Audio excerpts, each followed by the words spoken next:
Good afternoon to you all. Happy Thursday, January 3rd, 2025. Hope you guys are all doing well out there. I do appreciate y'all for watching this. If you guys will, leave a comment and like the video. I appreciate it very, very, very much. We'll go ahead and dive into this video here and what we're going to be talking about. And you guys can't see on your screen here, we've got a big swath of orange for much of the United States here, southern, southeast areas here, into the Central Plains, into the Ohio Valley, and into the Midwest. And what does this mean?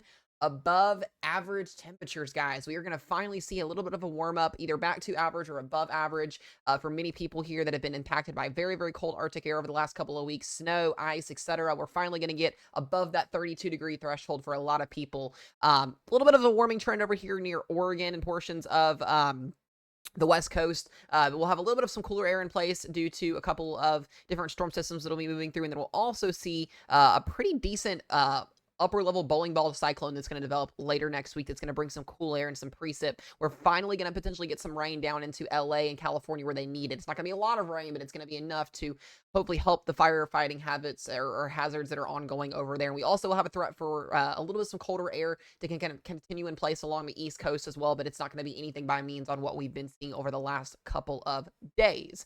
Now, I do want to direct your attention here to the Storm Prediction Center. I do like to show this every day as well. We're not expecting any severe weather currently as of now between now and the next 8 days, but SPC has mentioned down through the end of next week, so after next Thursday and beyond, there could be a trend for some severe weather down towards the southern plains and Gulf states with dew points and a little bit of instability. A couple troughs are going to be moving through. We're going to start to watch this very closely as we go towards next week for the threat for some type of severe weather. Other than that, we've got 2 more days of fire danger here. We've got the leftover critical threat for today in the red and elevated in the orange. We could see winds over there in Southwestern California still about 30 to 40 sustained winds, 50 to 70 mile an hour wind gusts. So any firefighting habits that are ongoing or any conditions that are still ongoing out there, going to have a little bit of an issue as far as spread still goes. We should start to get a lot better as we go towards tomorrow. Just an elevated category here. We also have an elevated category over here towards central and north central Texas and southern Oklahoma. So we're going to keep our eyes on this. Make sure you're mindful if you have to be out. Don't be burning any brush or any of that in a situation like this. We don't want to have any more issues with this, but just something to be mindful of there. And then past that, there on the day 3 through 8 fire look, we don't have anything currently as of right now. Now, let's go ahead and let's talk about our trough, right? What are we going to be seeing here? We've been talking about this for the last couple of days, this northwesterly flow that's still in place here.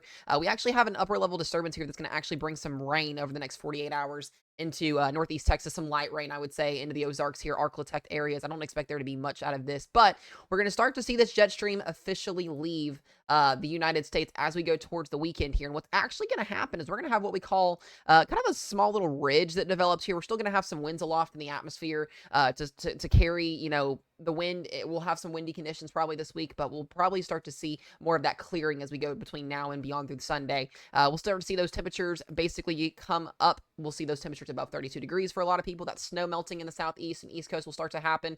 But what we really want to pay attention to is this next low pressure system that's going to kind of sit over California and bring some rain into southwestern California and some snow into the higher elevations up into eastern California and western Nevada, there where those mountain ranges are at.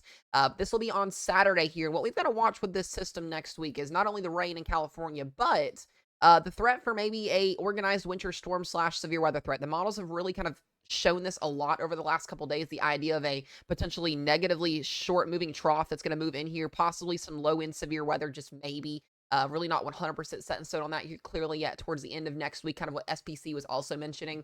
We've also got a huge ridge that is going to be set up over portions of the central and northern plains, which is why that 8 to 14 day temperature outlook suggests warmer trends. When you get a ridge that builds, you get southwesterly winds in, you get the temperatures to warm up, you get also a little bit of moisture that can come up with this as well. So just something to be kind of mindful of as we go towards the beginning of next week. And then kind of after that, as we go towards the first week of February, we start to see things change again as we see more of an active jet stream across much of the United States. And even as we get towards that last 365-hour frame, the model's really wanting to signal maybe even more severe weather as we get towards February. So as I've been talking to you guys, you know, it's never too early to start to prepare for severe weather as we get closer to Dixie Alley and Ohio Valley for spring severe weather season. We really think those are the areas as of now that are going to start things off pretty quickly and get going really quickly. And then we'll kind of transfer as we get towards the late spring plains and the Corn Belt areas, etc. So we're going to talk more about this over time as we get closer to severe weather becoming more and more of an issue. I do expect there still to be some cold air in place as we go through February as of now for some more winter storms potentially down the road.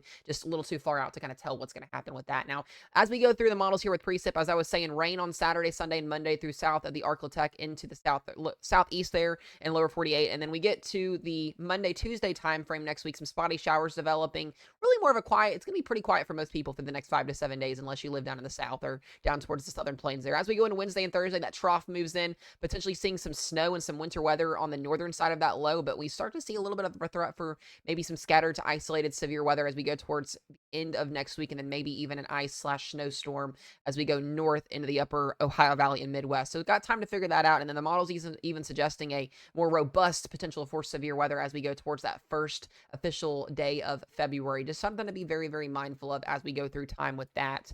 Another thing I want to run over here with you guys is going to be those temperatures and what we're going to be seeing. Clearly, we're still in the 20s for a lot of people, 40s as far as central Florida as of right now. But we should start to see those temperatures rebound as we go towards tomorrow for Friday. We expect most people to be above 32 degrees if you were south of the Ohio Valley and into the central plains there.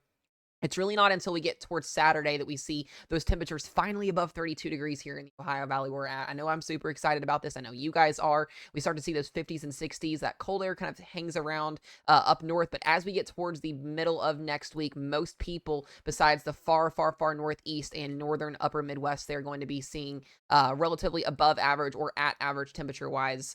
And then as we get towards that first week of February, as we were talking about the threat for maybe some severe weather, we start to see those temperatures kind of increase into the 60s and the 70s down south. So just something to be mindful of, something we'll watch. We'll start to talk more about this clearly as that picture comes into play. But I wanted to get this out to you guys to give you guys an update for today. I do appreciate you guys for watching this. Stay safe, be weather aware, and we'll see you guys later.